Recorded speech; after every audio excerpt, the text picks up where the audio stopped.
I got a job at Ride BMX Magazine in 2006.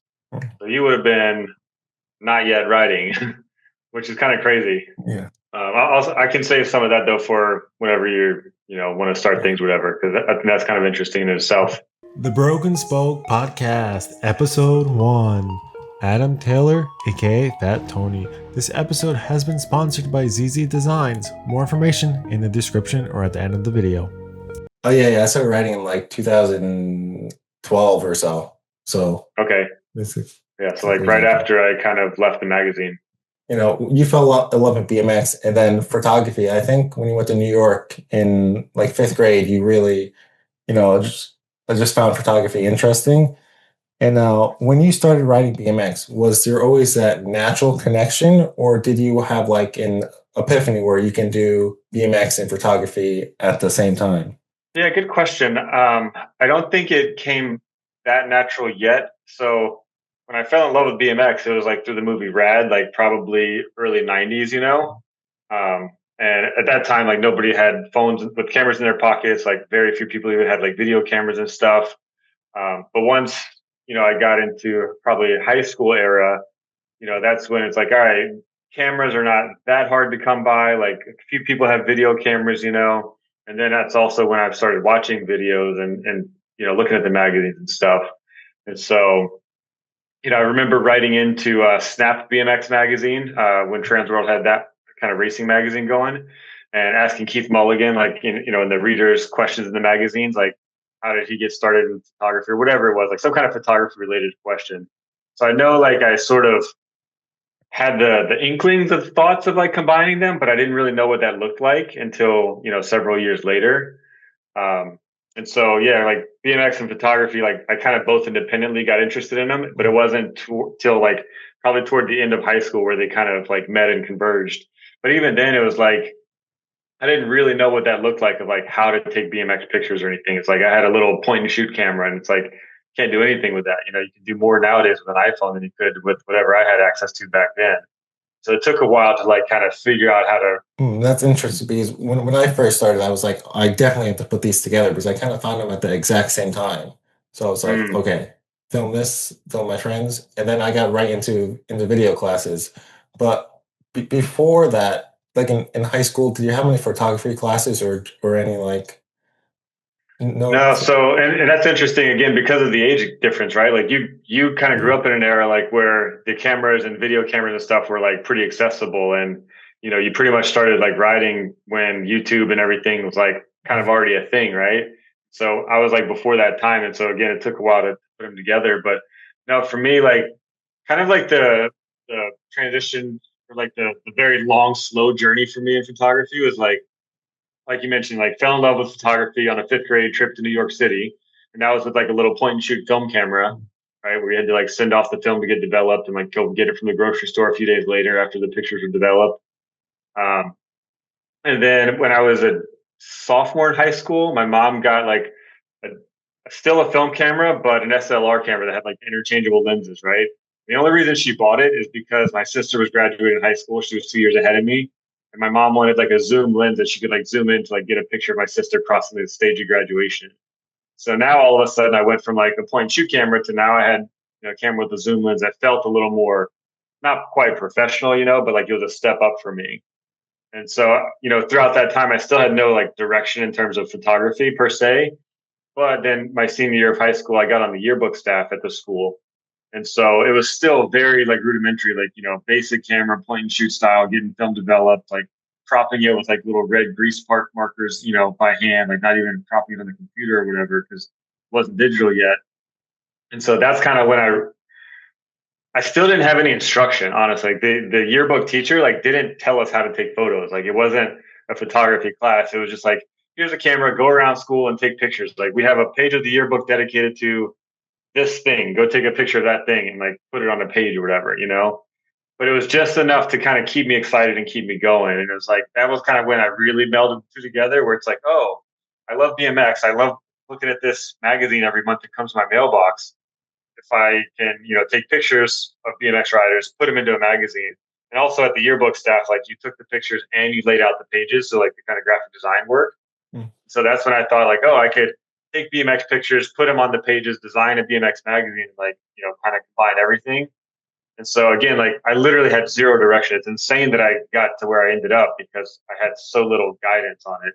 Because my stupid thought was like, here I am 17. I'm like, okay, if I can take pictures and lay out pages of a magazine for a BMX magazine, that would be the coolest job in the world. So let's go to college for graphic design. Like literally nobody told me like, hey, dummy, a graphic designer and a photographer at an actual BMX magazine is two different jobs. Like it's not the same person, But nobody told me that. So they're just like, cool, like go to school for graphic design. Like, my teachers, my parents, like friends, whoever, just like never mentioned anything about it. And so like here I am going through school thinking like, oh, this is the plan. I'm going to go like do all this stuff for a BMX magazine. And then it wasn't until like several years into college, into the graphic design program, where I started working for my campus magazine. And the editor of my campus magazine was like, no, like you can't do both design and photography. Like that's two different jobs. And it was like, oh, if my campus magazine won't allow it, like probably at the BMX magazine, like that's not really a thing there either. And so it was really like, I kind of just figured it all out on my own, like very slowly over time. And somehow it ended up working out. Oh, and I just have a question on that because you did graphic design and photography. Did that help you when you got a career because you knew what the graphic designers were going to do or how the placement worked with your photos?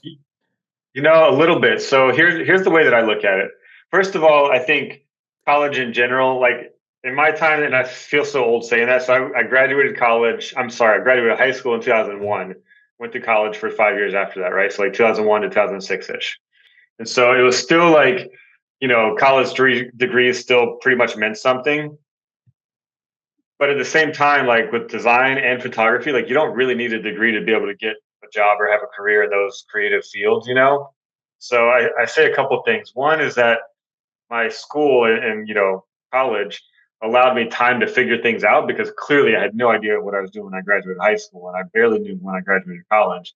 But it gave me that time to kind of figure things out on my own where I didn't have like the pressure of like the real world, like I was still kind of taken care of by my parents a little bit, didn't really have to make much money to survive. And I didn't have like pressures from society to like go do anything with myself, like I'm in college, right? But the actual study of graphic design, I think, did help with photography in a couple of ways, or with my career path in a couple of ways.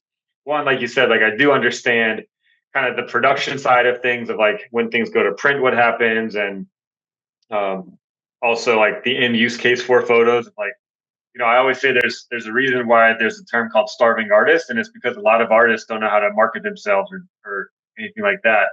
And so, as a photographer, without knowing kind of some of the marketing and business end of things, I don't think you can be as successful, right? But also just like basic computer stuff like Photoshop work and InDesign and Illustrator, like kind of just basic programs that you might need that sort of crossover. Um, that helped a lot. And then also as a solopreneur, basically like running my own business, I can design my own logo and website and branding and PDF decks and presentations and portfolio books and all these kind of things. And I can do all that on my own because I have that design background and skill without having to outsource it and pay somebody else to do that part of the marketing. And thankfully, again, I did enjoy that, right? Because the yearbook staff and kind of designing those pages is what sort of pushed me in this direction anyway. And so now, kind of coming full circle, I can shoot photos. And, now we haven't talked about this yet, but I photograph architecture now. I can take my architecture photos, lay them out in an InDesign file, and get these portfolio books printed. And now when I go meet with potential clients, I've got this nice, beautiful book of my work that I took the photos and I laid them out and like designed the pages. And it's like a tangible item that I can give to people, which is That actually makes a lot of sense because I went to college for design too, and even though my job now isn't super design related, but I know how to do all the design work. So like if I have to make an advertisement or if I have to do this, it's really natural for me to have this process where I can use this or I can use this, and I think that's really helpful in any career. But it's not until you start working where I think you really you really learn the tools that you need to use at the time. yeah, totally. And then the other thing too is um, I think kind of the formal design background even subconsciously has helped me understand composition and color and like spatial arrangement and stuff. Right. So again, I photograph architecture. So let's say I'm taking a photo of a kitchen. Well, as I'm lining up the shot and the composition, I'm looking at where the lights above the kitchen island are like lining up with the cabinets in the background. And I'm trying to like, spatially align them in a way that's aesthetically pleasing. And how much space is on the edge of the frame between the edge of the island and the, edge of the photo. And then on the opposite side, is it a balanced amount of space? And is that balanced from the bottom of the frame and the top of the frame? And so I think a lot of these kind of just general composition rules and things carry over a lot as well. ZZ Designs is one dude in his basement bringing back the 90s style design, heavily inspired by motocross and the early FMX scene, and he's just doing it for the love of the game. And that's why I gotta support the homie on this one. Hit him up for any designs on Instagram at ZZ Designs.